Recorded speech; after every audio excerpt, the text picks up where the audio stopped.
And I felt that was the reason why I was so close to, so eager to discuss religion with others. But in any case, my relationships, my friendships went from one circle to another. And, when I look back, there was a definite sort of pattern to it in a religious sense. First, my friends, of course, were all fellow atheists in high school. Then I graduated high school. I got to the University of Connecticut, who's ranked 20th in the nation today in football. And they're winning. And I got to the University of Connecticut, and I fell in with Jewish friends, and I became very, very close to my Jewish friends. And then I married a Jewish girl, and I became part of a wonderful Jewish family. And but she was an atheist also. I think I played a big part in that. But she was an atheist. And it was beautiful, it was a very nice relationship, but I tell you the truth, I just did not have the ability to love anybody, really. I just couldn't find it in me. Because I learned that love just hurts. The object of your love could leave at any moment. And I know that goes back to the person I loved most in my life, when I was growing up. But it was true. I just couldn't let myself give my feelings towards anyone. So the marriage ended 2.5 years later on good terms, and but it was a nice experience, a beautiful family. I left them. I got to learn a lot about the Jewish perspective, much understood, much misunderstood. And then I left that family, and then I began to fall in with Buddhists and Hindus at Purdue University, where I went to graduate school. And then towards the end, I met a couple of Muslims. And to tell you the truth, their religion seemed no more irrational than anybody else's, and that surprised me because, I had always felt that was by far the most barbaric faith on the earth. But I realized that they had a certain rationale and way of explaining themselves, and they were nowhere nearly as bad as I thought they would be. But when I went to the University of San Francisco to begin my first job as an assistant professor, I sort of took up where I left off. And I got adopted, or I don't know if they adopted me or I adopted them, but I fell in with a Muslim family, and we became very close. And they were not much older than I was. Their father had died, their oldest male, and that's an important position in a Muslim Saudi Arabian family. The oldest male was about 22, 23, about 4 years younger than I was. The oldest sister was about 25, 24, just a few years younger than I was. They're all sort of my age. And of course, they had a mom who was quite a bit older, but she wasn't there when I first met them. So I fell in with them, and we became very close. It was a wonderful relationship. And then we started talking about religion. Even though, Mahmoud, our relationship began by him taking me to all the bars in San Francisco. But that made me feel safe with Mahmoud. Good, this guy is nice. He's normal. That's the way I thought. And they were not very religious, so I liked them. So I felt comfortable talking to religion about it. And we would discuss religion, and I'd ask them questions and things like that. And then one day they asked me what religion I believed. And I looked at them, and this was something I don't usually share with anybody. I usually kept that to myself. But I told them, well, frankly, I usually dodge the question, but this time I said, honestly, that's how close we were. I don't believe in God. And they looked at me like, I just told them I was dying of cancer. And they said, why not?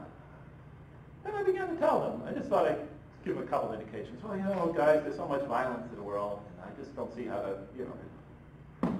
that gels with the existence of an all-merciful, loving God. And then they would start arguing against me, and then I would start arguing back, and then I'd present more reasons and more reasons and more reasons, and then I'd start asking them questions. They get backed in the corners and things like that. Finally, they said to me, Jeff, can you please not, after about 3 or 4 of these conversations, not talk about religion anymore?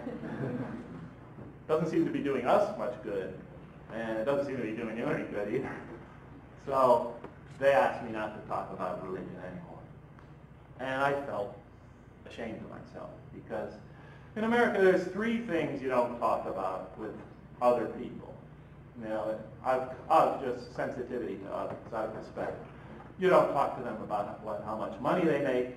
You don't talk to them about what their politics are, and you don't talk to them about their religion. So, you know, I felt ashamed. I felt awkward.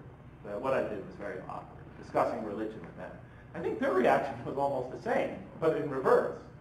I think they felt like, oh, we feel so ashamed with ourselves. We cut off the conversation. This guy wanted to talk. You know, the Saudis are so hospitable and so sensitive to their guests. I think they felt that they had offended me. In any case, and there's reasons for that later I found out, but in any case, to make a long story short, I'm going to my office one day at the University of San Francisco, and I walk into my office at Harney Science Center, and I always leave the door unlocked.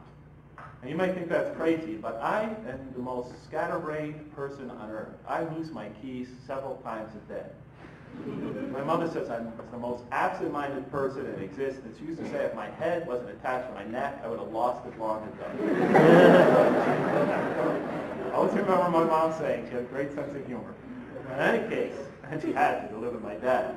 But in any case, so I always left the office door unlocked, and students would leave things in there, homework, assignments, books. It became just common knowledge. Professor Lang's door is always open, even when he's not there. So in any case, I walk in this one morning, a couple weeks after the conversation with my Saudi friends, my new Saudi family, and I walk in, and there is a green text sitting on my desk. And I assumed it must be a math text or something similar, something student law something. So I walk over and I look at the text and I look down, and there on the cover it says something like the Holy Quran and English interpretation. I looked at that and I stared at it and I just got angry. You know, there's one thing you don't want to do with an atheist, and make him or her think that you're trying to push your religion on him. You know, and I thought, what do they mean by this? I think I stood there for about 15 minutes without sitting down, looking at the Quran, thinking, what do they mean by this? Do they think I'm trying to say I have to become a Muslim if our friendship is to continue? Are they trying to convert me to their faith? And I was really unnerved. Then I thought about it. Think about it rationally, Jeff. They go out to bars. I haven't seen any of them pray, even though they talk about it. During Ramadan, they ask me out to lunch. They're not the most religious people in the world. Never seen them try to push the religion on anybody else. They never even brought up the subject to me. I was always the one that initiated the conversation. Quickly realized this was a peace gesture.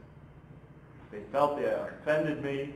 They were giving me this copy of the Quran essentially to say, Jeff, we don't have a clue about the kind of questions you answered. And we're sorry we had to cut off the conversation, but if you're really interested in at all in our religion, here's a copy of the Quran. You know, dump it on his desk, that's the end of it. And they never brought it up, and I didn't bring it up either.